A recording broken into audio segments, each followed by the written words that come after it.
Bom dia, boa tarde, boa noite, dependendo do horário que você esteja assistindo a esse vídeo. Dando prosseguimento à leitura da coleção Fonte Viva, vamos fazer hoje uma leitura da mensagem A Retribuição, do livro Fonte Viva, e diz assim: Pedro disse-lhe: E nós que deixamos tudo e te seguimos, que receberemos? Essa passagem está em Mateus 19, 27. A pergunta do apóstolo exprime a atitude de muitos corações nos templos religiosos. Consagra-se o homem a determinado círculo de fé e clama de imediato: que receberei? A resposta, porém, se derrama silenciosa através da própria vida. O triturador que o ajuda a purificar-se, que prêmio se reserva à farinha alva e nobre? O fermento que a transforma para a utilidade geral? Que privilégio caracteriza o pão depois do forno? A graça de servir. Não se formam cristãos para adornos. Não se formam cristãos para adornos vivos do mundo, e sim para a ação regeneradora e santificante da existência.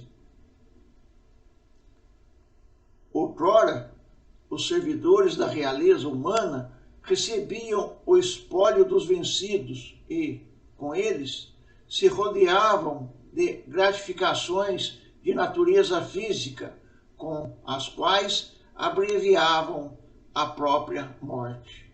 Em Cristo, contudo, o quadro é diverso.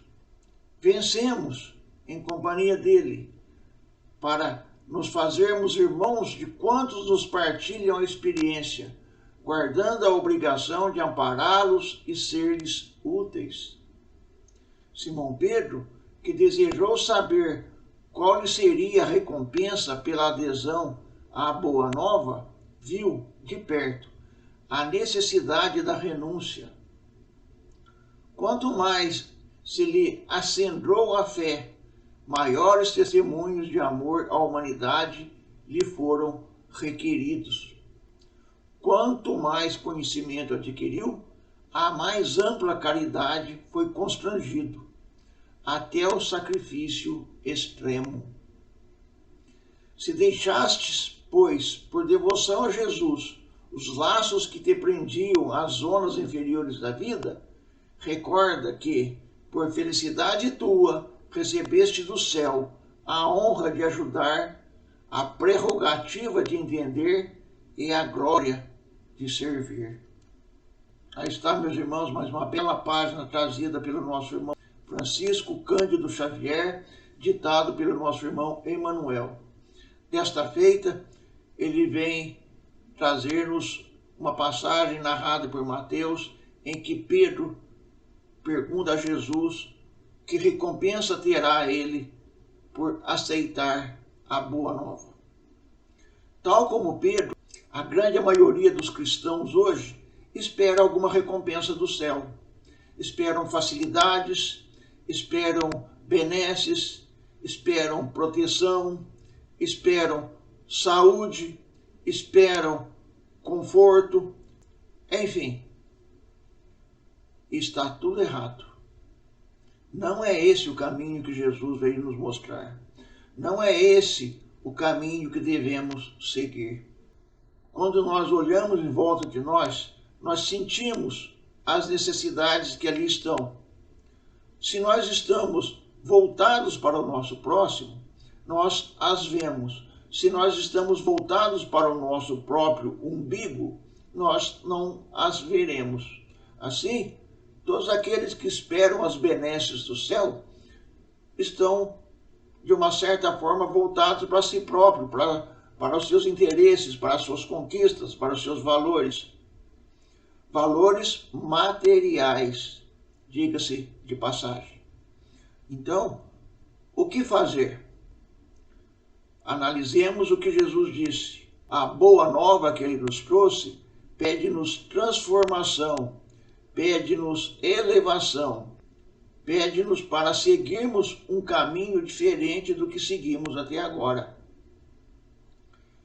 Se numa guerra os despojos eram troféus, na guerra contra nós mesmos, não são troféus, são descartáveis. O que fica conosco são as conquistas valiosas, porque o adversário somos nós mesmos. Então, vamos pegar aquilo que é importante, aquilo que é valioso para o espírito e não para o corpo. O corpo precisa de cuidado? Óbvio que precisa. O corpo precisa de atenção? Claro que precisa. Mas, muito mais do que o corpo, precisa o espírito. Porque se é certo que nós não somos daqui, porque temos que ir embora, para onde vamos nós precisamos estar numa condição muito melhor. Nós precisamos ter pelo menos um mapa do caminho a seguir. E esse mapa, esse caminho, é Jesus. É Ele que nos mostra o meio pelo qual nós chegaremos lá no mundo espiritual de uma forma assim, bem mais tranquila, bem mais serena e possamos gozar de algum conforto espiritual. E o que seria conforto espiritual? Serenidade, equilíbrio, fé, esperança, consciência tranquila de não ter agredido, de não ter prejudicado, de não ter atrapalhado a vida de ninguém. A consciência serena de saber que fez todo o bem que podia para aqueles que estão ao seu redor. Porque isso, meus irmãos, é a transformação. Isso é que Jesus veio nos mostrar. E isso é o ganho que nós temos por aceitar a boa nova, ou seja, os ensinamentos do Mestre Jesus. O caminho que nós seguimos nem sempre é o caminho ideal, porque o caminho ideal seria seguir a par e passo com ele, ou seja, passo a passo. Mas nós ainda estamos mergulhados na roda das encarnações. E nós, por causa disso, gostamos das coisas do mundo material. Nós nos deleitamos com os prazeres das coisas da matéria. E aí fica difícil para a gente escolher, quando não deveria ser difícil. Deveria ser simples, porque o próprio Jesus já disse: não podeis seguir a Deus e a Mamon.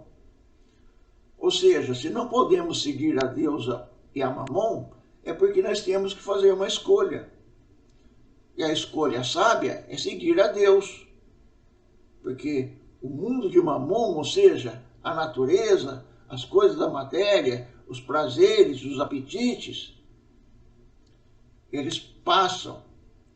Muito embora levemos os nossos vícios para o mundo espiritual. E é aí que está um dos grandes problemas de quem não busca seguir Jesus. Vai ficar sempre atormentado pelos desejos lá no mundo espiritual, desejando as coisas que não pode ter. É como o viciado que está em estado de abstinência. Assim, nós ficaremos presos do lado de lá, porque não podemos mais interagir com a matéria, e desejosos das coisas que deixamos para trás. Então, praticar o desapego, primeiramente. Segundo, olhar para os nossos irmãos que estão ao nosso redor, fazer todo o bem que podemos, auxiliar da melhor forma possível, seja com valores materiais, seja com valores espirituais, morais, orientações, esclarecimentos, porque nem sempre é com dinheiro que se faz caridade. Nós podemos fazer a caridade a todos os instantes da nossa jornada. Basta encontrar uma pessoa na rua e desejar-lhe um bom dia, de fato, um bom dia. E aí, aquele dia, aquela pessoa já se transforma, porque ela recebeu uma energia, um influxo de bondade.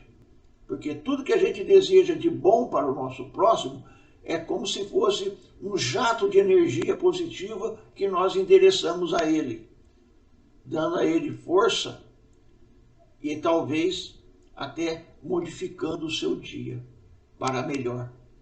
Então, meus irmãos, pensemos, porque a vida não é tão comprida como nós pensamos. Hoje somos novos, amanhã já passou-se muito tempo e olhamos para trás e vemos que parece que foi ontem, mas já se passaram muitas décadas. Então, aprender é necessário, nos transformar é necessário, buscar a conscientização de que os valores espirituais são primordiais para a sequência da nossa jornada evolutiva. E esse caminho que Jesus nos mostra é o caminho mais seguro, mais confiável que nós conhecemos até agora. Era isso que tínhamos para hoje. Que as bênçãos de Deus, nosso Pai, de Jesus, nosso Mestre, nos iluminem, nos fortaleçam, para que possamos ter sempre a consciência alerta para buscarmos fazer o bem, para buscarmos nos melhorar, para buscarmos nos corrigir e vencermos a luta contra nós mesmos. E com isso, tomarmos posse do tesouro que a Boa Nova nos traz. Fiquemos com as bênçãos de Deus, nosso Pai, de Jesus, nosso Mestre. Que assim seja.